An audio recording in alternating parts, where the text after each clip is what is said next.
Naghintay ang Ukraine na lumuwag ang kontrol ng Russian command bago pinasabog ang isang internal mine trap sa loob ng wala pang 9 na segundo. Noong alas 2:47 ng madaling araw, naminigon himpapawid sa itaas ng Moscow. Walang anumang babala nang maglunsad ang Russian forces ng malawakang atake ng 400 at 70 drones at 240 cruise missiles. Mula ito sa mga forward launch zones malapit sa Bryansk at Belgorod na direktang tumitira sa mga pinaka-importanteng urban centers ng Ukraine. Hindi ito isang ordinaryong pambobomba lamang. Isa itong planadong strategic strike na naglalayong sirain ang mga electrical networks at lupigin ang layered air defenses ng bansa. Ngunit sa loob lamang ng ilang oras, napatunay ang matatag ang defensive screen ng Ukraine. Abot sa 430 drones at 21 missiles ang hinarang ng IRIS-T SLM air defense systems. Bawat interceptor nito ay nagkakahalaga ng halos $400,000. Ginamit din ang SAMP/T Aster missiles na nagkakahalaga ng $2 milyong bawat round sa tulong ng mga lower-tier defense units. Biglang naglaho ang katahimikan at nagsimulang magbago ang sitwasyon sa battlefield. Sa isang saglit, gumuho ang kapayapaan at ang sumunod na kaganapan ay naging malinaw na pagpapakita ng modern warfare. Ipaalam sa amin kung saan nyo pinapanood ang ulat na ito dahil pinapakita nito kung paano nakukuha ng digmaang ito ang atensyon ng buong mundo. Kung napanood nyo nakaraang video kung saan tinira ng Ukrainian drones ang mga tank production facilities sa Russia, ang sandaling ito ang direktang pagpapatuloy nito. Ang mga sabotahe sa mga pabrika ay nararamdaman na ngayon mismo sa gitna ng labanan. Hindi pa humuhupa ang ingay ng pag-atake ng Moscow nang sumagot ang Ukraine ng may bilis at determinasyon. Ilang oras matapos mapigilan ng mga drones, dinala ng Kyiv ang laban sa himpapawid. Ang mga pormasyon ng F-16 na multi-role fighters na nagkakahalaga ng $60 milyong bawat isa ay mabilis na lumipad. Kasama nila ang mga Mirage 2,000 aircraft na may halagang $45 milyong. Sumugod sila mula sa mga forward runways, kasama ang mga Beaver loitering munitions at TB-2 drones na lumilipad sa taas na 12 hanggang 18,000 talampakan. Ang misyon ay simple, ngunit mapanganib. Kontrole ng airspace bago pa makabawi ang Russian command. Mabilis na nag-react ang Russia mula sa kanilang mga base malapit sa Tver at Ryazan. Ang mga Su-35 fighters na nagkakahalaga ng $85 milyong bawat isa ay mabilis na tumaas at lumampas sa Mach 2 para humarang. Hindi ito isang simpleng habulan lamang. Mabilis na naglapit ang dalawang pormasyon habang tumutunog ang mga radar warnings sa loob ng mga cockpit. Kumala sa pormasyon ang mga pilotong Ukrainian na nagsagawa ng mga rolling at diving maneuvers habang sinusubukan ng mga Russian jets ang isang head-on engagement. Nagpakawala ng mga missiles, naglabas ng mga flares, at nagpaikot-ikot ang mga aircraft sa isang close-range air combat kung saan segundo ang basihan ng kaligtasan. Sa ilalim ng bakbakan, ang mga Ukrainian electronic warfare teams na lulan ng mga armored command vehicles ay pinuno ang spectrum ng interference. Ang mga Russian fire control radars ay nag-stutter at ang mga contacts ay nagkapira-piraso sa mga false echoes. Maraming intercept attempts ang nabigo sa gitna ng pagmanyobra dahil nawala ang guidance, dahilan para lumipad ng bulag ang mga piloto sa gitna ng kaguluhan. Tumindi ang bakbakan at naging isang layered battle. Nagpakawala ng sunod-sunod na putok ang mga surface-to-air batteries habang ang mga drones ay umiiwas sa mga contrails. Ang ilang drones ay direktang bumangga sa mga radar sites, habang ang iba naman ay nagsilbing sacrificial decoys para ilayo ang depensa. Mabilis na nagkasalubong ang mga fighter jets, nagpapalitan ng mga putok at countermeasures sa isang maikli ngunit madugong bale sa itaas ng border. Bahagya pa lamang humuhupa ang labanan sa ere nang dalhin naman ng Ukraine ang laban sa lupa. Dahil sa pagkagambala ng Russian air cover mula sa jamming at drone pressure, mabilis na kumilos ang Kyiv para samantalahin ang pagkakataon. Sa kahabaan ng Belgorod-Kursk corridor, sumugod ang mga armored formation sa pamumuno ng T-72 AMT main battle tanks. Ang bawat sasakyan ay nagkakahalaga ng humigit kumulang $1.2 milyong. Ang kanilang 125mm cannons ay nakataas habang humaharurot ang mga makina ng may matinding puwersa. Kasama nila ang mga Bradley Infantry Fighting Vehicles mula sa Amerika na nagkakahalaga ng $3.5 milyong bawat isa. Bitbit ng mga ito ang mga motorized infantry units na armado ng Javelin at Stinger missiles. Ngunit hindi sapat ang heavy armor para masiguro ang tagumpay. Sa unahan ng kulum, dahan-dahang gumapang ang mga low-profile, autonomous mine-laying robots nang halos hindi napapansin. Naglatag sila ng mga TM-60, dalawa anti-tank mines na nagkakahalaga ng $1,000 bawat isa sa mga sakahan at kalsada. Layunin nitong putulin ang mga secondary routes at harangan ang mga posibleng daanan ng reinforcement ng kalaban. Matindi ang naging reaksyon ng Russian forces. Ang mga mechanized units na sakay ng BMP,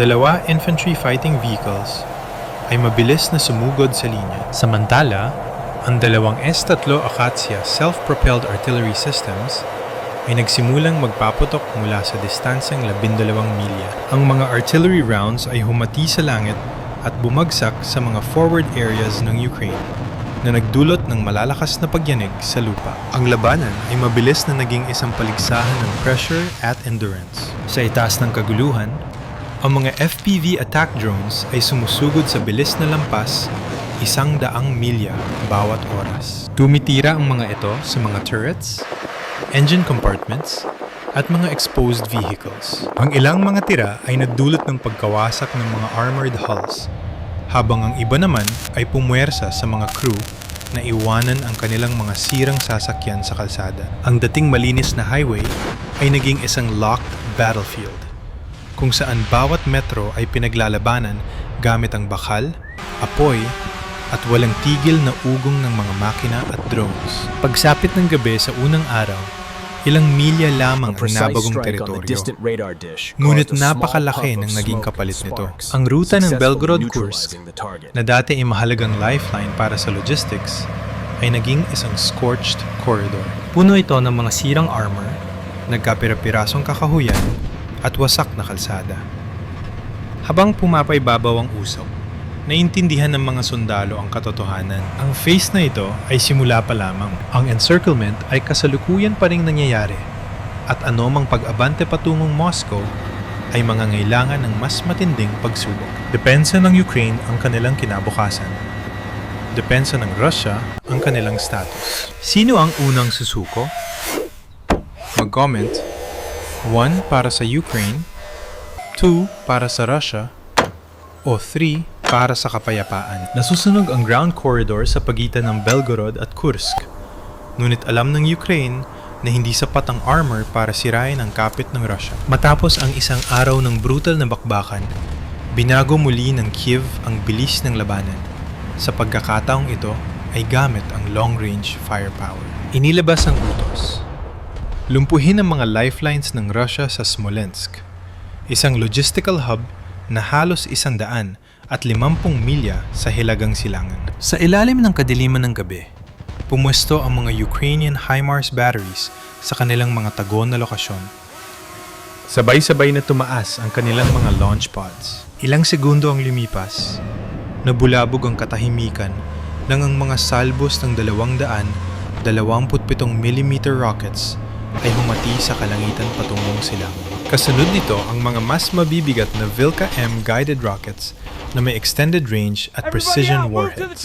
Hindi ito mga random strikes. Bawat warhead ay nakaprogram para tumama sa mga fuel depots, ammunition warehouses, at mga rail spurs na nagpapakain sa Russian front. Inasahan na ng mga Russian ang ganting salakay, kaya naglabas din sila ng counterstroke. Ang mga BM-30, Smerch, multiple rocket launchers, ay nagpaputok mula sa kakahuyan, nagpapadala ng 300mm rockets patungo sa mga staging grounds ng Ukraine. Kasabay nito, ang Zupart, isa ng counter-battery radar, ay nagsimulang mag-scan sa horizon para matukoy ang pinagmumulan ng mga putok ng HIMARS. Naging dual ito ng frequencies at trajectories kung saan bawat putok ay nagiging target at bawat radar beam ay panganib sa buhay. Mabilis ang naging sagot ng Ukraine. Mula sa itaas, ang mga loitering munitions o mga suicide drones ay nag-lock sa emissions ng Zoo Park radar. Sa loob ng ilang minuto,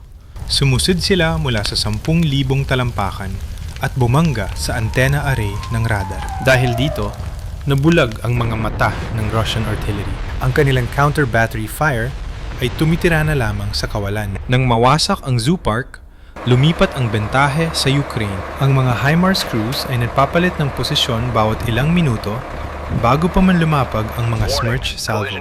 Nagbibigay ang mga drone operators ng live coordinates sa fire control, kaya nagagawa nilang i-adjust ang mga tira sa real time. Nagsimulang maputol ang logistical arteries ng Smolensk. Sumabog ang mga fuel trucks at gumuho ang mga bodega. Ang critical na rail junction na nag-uugnay sa Moscow at sa frontline ay naging tumpok ng baluktot na bakal para sa mga Russian troops sa Belgorod-Kursk Highway.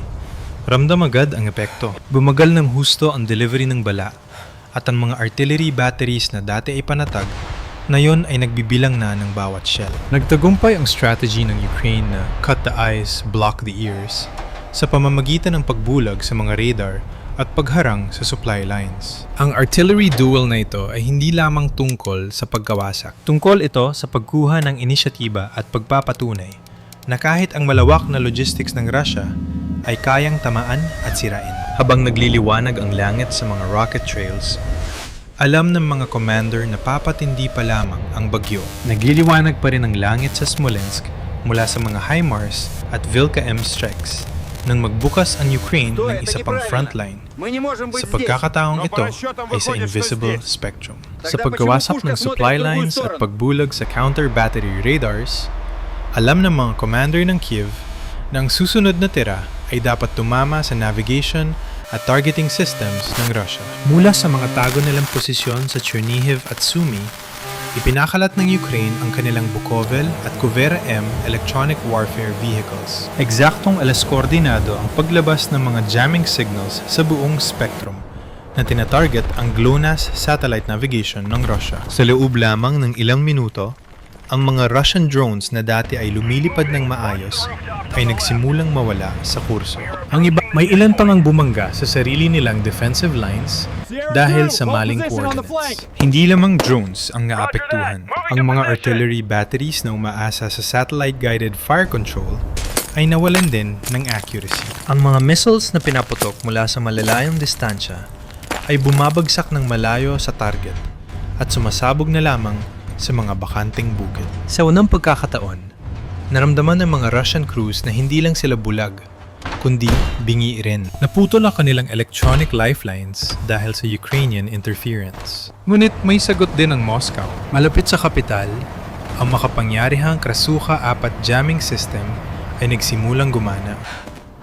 Biglang nawala ang video feeds ng mga Ukrainian drone operators at naputol ang control links ng walang babala. Ang mga utos para sa loitering munitions ay nauwi sa katahimikan. Kahit ang mga frontline units ay nagulat na ang kanilang mga radyo ay puno ng ghost signals at phantom voices para magdulot ng kalituhan. Ang battlefield ay naging isang invisible war zone, isang bakbakan ng frequencies kung saan walang bala ang pinaputok, ngunit ramdam ng bawat sundalo ang bigat ng labanan.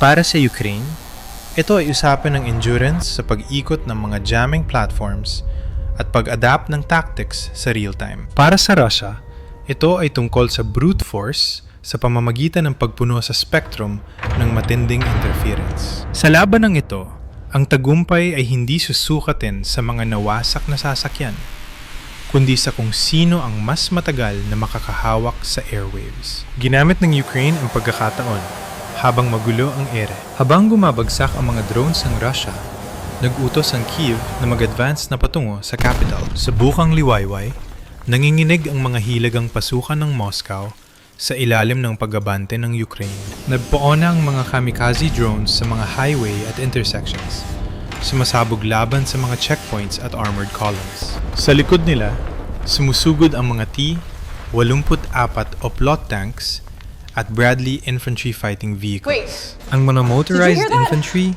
ay nagsimulang bumaba at kumalat sa maliliit na squad Bit-bit ang kanilang mga shoulder-fired missiles. Ngunit higit pa sa bakal at tao ang opensiba ng Ukraine. Ang mga combat robots ay gumugulong sa mga gilid ng kalsada. Bit-bit ang mga anti-tank charges. Ang ilan ay gumagapang sa ilalim ng mga overpasses, habang ang iba naman ay naglalagay ng explosives sa mga gusali para limitahan ang galaw ng Russian armor.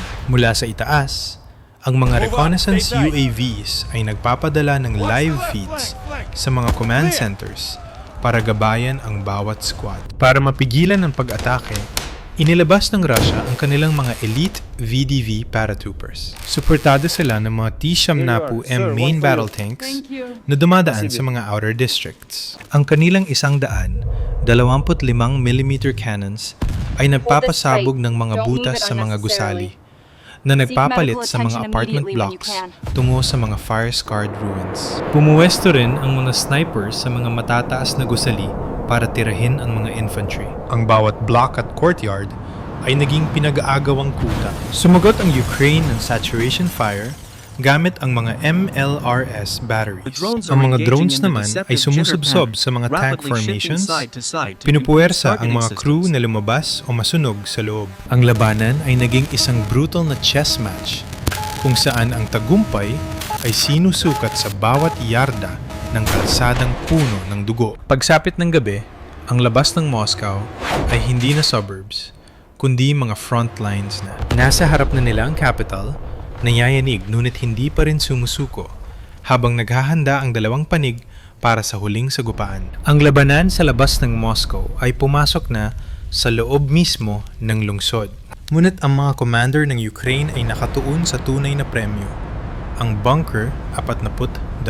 Ito ang Taganka Underground Nuclear Bunker na nakabaw ng malalim sa ilalim ng capital at itinuturing na untouchable. Kung babagsak ang bunker, guguho ang Central Command Structure ng Russia. Pagsapit ng dapit hapon, nagsimula ang assault. Sunod-sunod na UA versus ang umataka mula sa gabi, tinatarget ang mga pasukan at ventilation shafts. Kasabay nito, gumapang ang mga crawler robots sa mga wasak na kalsada para maglagay ng explosives sa mga reinforced blast doors. Bawat pagsabog ay nagdudulot ng lindol sa underground complex, dahilan para mapilitan ng mga defenders na lumubog pa ng mas malalim sa mga tunnels. Lumabas ang Pantsir S sa air defense systems ay nagpakawala ng mga 30mm cannons at short-range missiles laban sa mga drones. Sa loob ng perimeter ng bunker, ang mga elite guards ay nagtatanggol sa mga choke points gamit ang heavy machine guns. Ang labanan ay naging three-dimensional. Drone sa itaas, tanks sa kalsada, at combat robots sa ilalim ng lupa. Sa loob ng ilang oras, nagpatuloy ang bakbakan sa iba't ibang layers. Pagsa ang dati ay hindi mapasok na kuta, ay naging entablado na para sa huling yugto ng kampanya. Sa pagsapit ng bukang liwayway, ang usok sa bunker 42 ang nagsilbing saksi sa kwento. Hindi lamang napigilan ng Ukraine ang malawakang drone at missile barrage ng Russia, kundi nakatama rin sila ng malalim sa loob mismo ng Moscow. Ang mga Russian generals ay napilitang lumikas at ang kanilang nuclear shield ay hindi na absolute. Ang imahe ng Russia na hindi matatalo ay tuluyan ng nag-crack. Gayunpaman, sa gitna ng mga guho, tinulungan ng mga Ukrainian troops ang mga sibilyan at ginamot ang mga sugatang Russian soldiers. Sa itaas, isang nag-iisang Su-30 ang dumaan, habang nanginginig ang buong capital sa pagsisimula ng modernong digmaan. Sa mga simulation, napatunayang kapag ang isang drone ay gumalaw ng patagilid, hindi na ito kayang habulin ng projection assumptions ng system. Nagdudulot ito ng jitter sa tracking solutions at paulit-ulit na pag-reset ng system. Inaasahan na ang Pantsir S-2 ay tatalikod sa radar tracking at lilipat sa 10 ES sa thermal imaging system sa loob ng ilang segundo. Ang window na yon ang pinaka-critical. Kapag gumana na ang thermal targeting, inaasahang makakasira ang battery ng halos 9 na drones sa unang 15 hanggang 20 segundo. Ang loss rate na ito ay bahagi na ng plano at tinanggap bilang attrition. Bawat Wild Hornet drone ay may dalang shaped charge